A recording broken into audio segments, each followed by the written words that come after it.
Voxen politiken inguruan, hausnartuko dugu hain zuzen ere, Tarana Karim, emakumearekin, Azerbaijanen jaio zen, baina 17 urte, daramatza Euskal Herrian, hernialdean bizi da, Tolosaleko herri txiki batean, bere burua, gauza askoren artean, emakumea eta feminista eta musulmana bezala definitzen du. Egunon, Tarana? Kaixo, egunon. Nola ari zara jasotzen, Andaluzian gertatzen ari den guztia, ultraeskuinak izaten duen oihartzun hori? Noski, uste gizarte guztia bezala keskaekin, eta gainera emakume musulmana, imigrante bezala, keska gehiagoekin. Kezkatuta beraz, Tarana, baina uste duzu hau urruneko kontu bat dela, ala hemen ere gauza bera bizi dugula? Rasismoa beti gizarte honetan, esan nahi dut estatu mailetan eta Euskal gizartean ere bai beti egon da. Oain nolabait fokuak gainean daude eta ikusten dugu gero eta gehiago mediotan eta sare sozialetan, baina rasismoa beti, diskriminazio betean egon da musulmanengan, ala beltzengan, kanpotar atzerritar guztiengan, ez, beti egon dela. Oain kezkagarria dela, rasismoa nolabait bere programan, bere baldintzetan sartzen duen entitate bat sortu zela, eta uste dut gizarte nolabait demokratiko baten horrelako entitate eukitzea, eta oso kaltegarria, gainera demokrazia nolabait moitzen du, ez? Giza eskubide guztiak zapaltzen duen beste baldintzak ere dituzte, baina rasismoa daukate bandera bezala, ez? Emakumeen eskubideak eran daude eta beste guztiak argi ez dakigu, baina horrelako entitate sortzea alde batetik oso kezkagarria da, baina ez da egun batetik bestera sortu. Eta hori esan nahi dula atzetik trajektore bat zeukan eta etortzen zen, ez? Europa mailetik ikusita, ala munduan daukagu monstro bat trampan, ez? Kalte egiten gizartiari eta elkarbizitzari eta giza eskubideari ere bai. Esan nahi dula, entitate bat dagoela keskagarria, baina ni uste dut gehiago eta keskatuko nuke Andaluzian 400.000 pertsona hoentaz, ez? Gizartean bizi diela horrelako pentsatzen duten jendea. Eta hori ez duena izan bakarrik Andaluzian dago, beste guztitan ere badaudela, eta Euskal gizartea ez da salbuespena. Kosta egiten da beti estereotipoi aurre egin behar izatea? Uste denboraekin nolabait tresnak hartzen dituzu, ikasten duzu, 17 urte, ez? Aipatu duzuela hemen nagola, eta tresnakin goaz, ez? Ia leku guztitan, baina noski hori estereotipo badaudela, eta estereotipo alde batek prejuizioak kalte egiten dute. Elkarbizitzei, jendiari, pertsonaren aurka zuzendutako jarrera eta hitzak oso kaltegarriak dira, ez? Ez dute zer konpontzen, kontrako egiten dute, ez?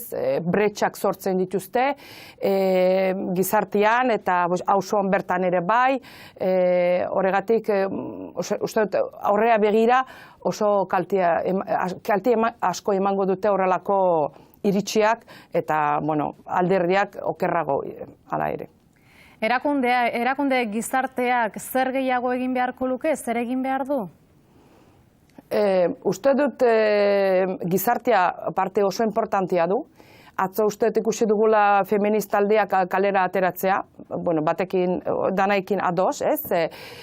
Aurrein behar dugu, baina gizartea ez da altza, baldintzen artean bazegoen ere bai imigrazioko 52.000 pertsona, ez? Pertsonaren bizitza, han arriskoan zegoen ere bai baldintza hartan, kanporatzeko, baina nik ez dut gizarte honetan inor ikusi kalera ateratzen imigrantu horiek babestea, ez?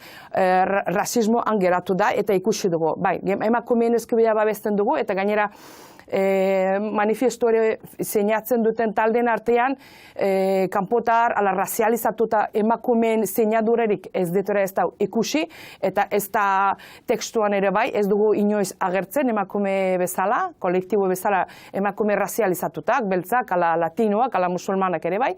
Horregatik, gizartea bat egin behar du, injustizia honen aurren, giza eskubidea babesteko gaietan bat egin behar ditugu, behintzat burua ondo daukagunak, Voxekoak noski kanpoak geratuko dira, PP-ra atzo ikusi ginun nola gertu dago ez, PP-ren iritsiak ere bai Voxekin ia gai guztietan antza asko daukate, baina gizartearen beste zatia gizartea egin behar du aldaketa, plan, eritxetan, rasismo aurre egiten, baina ez da bakartik gizartearen lana.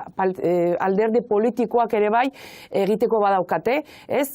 Leku guztietan entzuten dut, ni ez naiz politikaria, baina analizi guztietan agertzen dela, eraikunde alderdi antikonstituzionala dela Voxa, baina ez du inor salatzen, ez du inor berari nolabait egoak mozten. Eta ez badugu oain egoak mozten, hau jungo da gero eta gehiago gara, eta ez daukat zalantzarik autonomia guztietan, eta beste elekzioetan eta boskatzeko garaian agertuko dira horrelako taldeak estatu mailako autonomia guztietan. Horregatik gizartea egin behar dugu gure lana, nolabait ere bai reflexioa zergatik horrela gaude, eta ikusi behar dugu ere bai gizarte bezala eta politikariek ere bai beste eredutan, Trump bezala, Italian ere bai, Hungrian daukagu, Frantzian nola gertatzen die gauzak, ze emaitzek ematen dituzte horrelako alderdiak poderia iristeko garaian. Horregatik gizarte osoko lana da, horrelako alderdi, horrelako iritsiei behintzat egoak mozteko. Zure burua feministatzat daukazu, Tarana, Tolosaldeko mugimendu feministan parte hartzen duzu, nolakoa izan da bidea, nolakoa izaten ari da bide hori? Bueno, bai, parte hartzen dut, eta egia izan da, oraingoz bakarrik nago, emakume atzetar bezala taldean, saiatzen ari naiz aldudan guztitan hori parte hartzen, baina oztopoak egoten dira, iritsi aldetikan, feminismo ikuspuntu aldetikan, ez? Gehien bat, eta hori usteot nirekin emakume atzerritar askok ados egongo diela, hemengo feminismoa modelo baten dago, bai, feminismo okzidentala emakume txurin bertakoentzako, eta feminismoaren anistasuna nolabait ez da onartzen, ala oaindik ez zaie iritsi, ez, askoi. Eta hori guretzako bereziki emakume musulmana naizelako, askotan pareta bezala ikusten dut, ez, baina ni saiatzen ari naiz pareta hori lehioa bezala, ez, bihurtzea, eta iriki eta parte hartu. Baina ez du nahi esan bertako feminista bezala pentsatuko dudanik, ez du nahi esan bertakoa bihurtu naizel, bihurtu biharra daukadela. Baina uste dut hemengo mugimendu feminista eskatzen duen jarrera hori da, ez? Gurekin egon nahi baduzu, gu bezala, ez? Ikusi behar duzu emakumeen eskubideak, ala feminismoa. Baina hori ez da bidea. Uste dut anistasuna dagoen bezala onartu behar dela, emakume bakoitza, puntu desberdinetik partitzen arrankatzen ari gira, eta hori beti kontuan izan behar da, eta bakoitza gure borroka daukago. Noski daukago borroka bat, emakumeek bezala gizarte guztietan, tamalez matxismoa da epidemia bezala, ez? Gizarte guztietan munduan, baina kolektibuki daukago gure borroka bereziak, eta hori onartu behar dela dagoen bezala, ez dago beste biderik.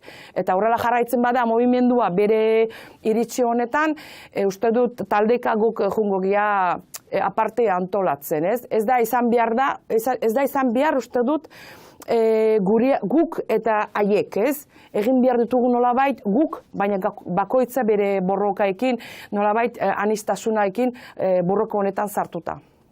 Tarana Karim, eskerrik asko gurean egoteagatik eta zure hausnarketa gurekin partekatzeagatik. Eskerrik asko, benetan. Eskerrik asko, eta ondo izan. Ondo izan. Zuei, mi esker. Berdin.